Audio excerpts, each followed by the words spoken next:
De acordo com o mundo, mesmo que a fé cristã seja falsa, se a cruz e a ressurreição não aconteceram, por que os cristãos ainda não são mais felizes do que os não cristãos nesta vida? As nossas prioridades de vida atuais não proporcionam uma experiência de vida mais gratificante do que os não cristãos que procuram a sua alegria no mundo, mesmo que estejamos errados?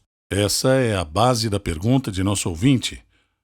Pastor John, o hedonismo cristão parece dizer que os nossos anseios mais profundos nesta vida só podem ser satisfeitos por Deus. E é só nele que podemos ser verdadeiramente felizes. Se Deus nos torna mais felizes do que as pessoas que simplesmente buscam o mundo, por que Paulo diz que devemos ter mais pena de todos os homens se não houver ressurreição, como em 1 Coríntios 15:19?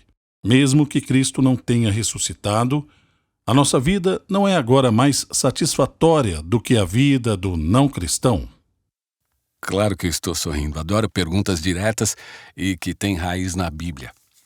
Eu já perguntei isso antes. Na verdade, eu falei sobre isso uma vez. Anos atrás, eu conversei com o pessoal da Wycliffe em Camarões sobre essa mesma questão.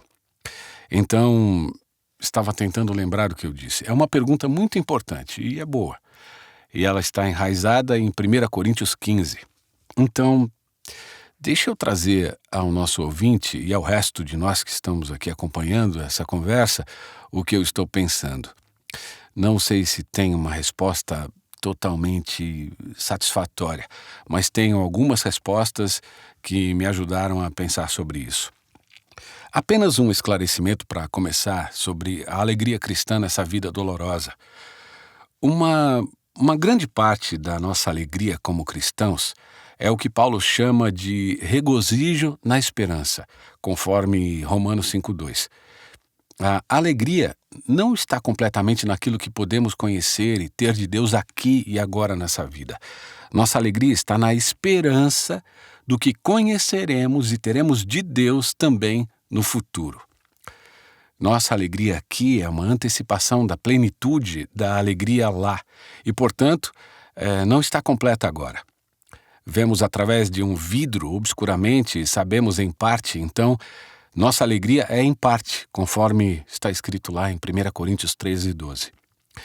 É forte agora, é profundo agora, é o suficiente para vencer o dia agora, mas não está nem perto do que será.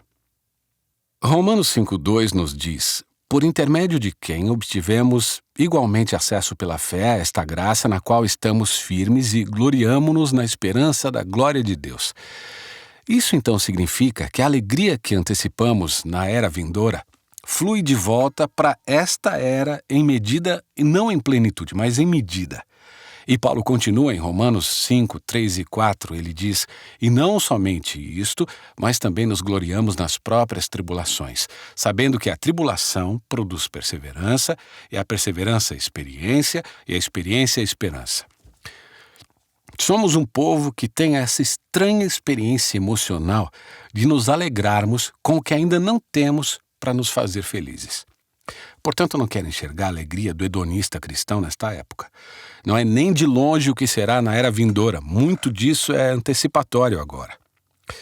Então, aqui estão as palavras-chave que criam o problema em 1 Coríntios 15. Paulo está falando sobre se Cristo ressuscitou dos mortos ou não. Vou ler para vocês. 1 Coríntios 15, 14 a 18. Eu vou ler. E se Cristo não ressuscitou, é vã a nossa pregação e vã a nossa fé. E somos tidos por falsas testemunhas de Deus, porque temos asseverado contra Deus que ele ressuscitou a Cristo, ao qual ele não ressuscitou. Se é certo que os mortos não ressuscitam. Se Cristo não ressuscitou, é vã a vossa fé e ainda permaneceis nos vossos pecados.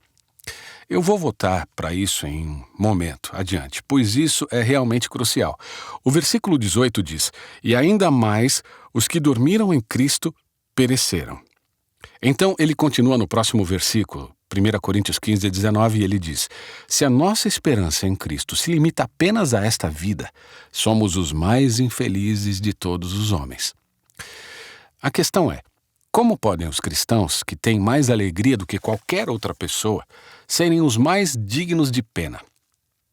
Essa é a questão. Estou perguntando, por que você diz isso, Paulo? E eu consigo ver aqui 4 razões que eu vou compartilhar com você. A primeira é, viveríamos sob uma ilusão. Evidentemente, Paulo acredita que a ilusão, uma vida de ilusão, é digna de pena, mesmo que seja uma ilusão feliz. Não é só o que vivemos nesta vida se mostra mais ou menos feliz na outra, revela-se inexistente na outra. Se Cristo não ressuscitou dos mortos, então minha alegria no Cristo vivo não é alegria no Cristo vivo. Não existe Cristo vivo e, portanto, não estou experimentando a alegria no Cristo vivo. Eu sou uma pessoa que está em ilusão. Eu sou um tolo. A primeira convicção de Paulo, ao que me parece, é que isso não é uma verdade. Cristo ressuscitou. E sua segunda convicção é que é uma ilusão se ele não tiver ressuscitado. E é uma ilusão enorme, mais lamentável do que qualquer coisa que ele possa imaginar, evidentemente. Portanto, essa é a primeira razão. Uma vida ilusória, uma vida vivida em absoluta ilusão é digna de pena. A segunda é sofreríamos em vão. A vida de Paulo seria lamentável porque ele aceitou de bom grado tanto sofrimento que poderia ter evitado. Esses sofrimentos foram sustentados pela alegria de Paulo em Cristo e não o contrário. Os sofrimentos não criaram a alegria nesta vida. Se não houver ressurreição, esses sofrimentos seriam absolutamente inúteis. A terceira é renunciaríamos ao pecado em vão.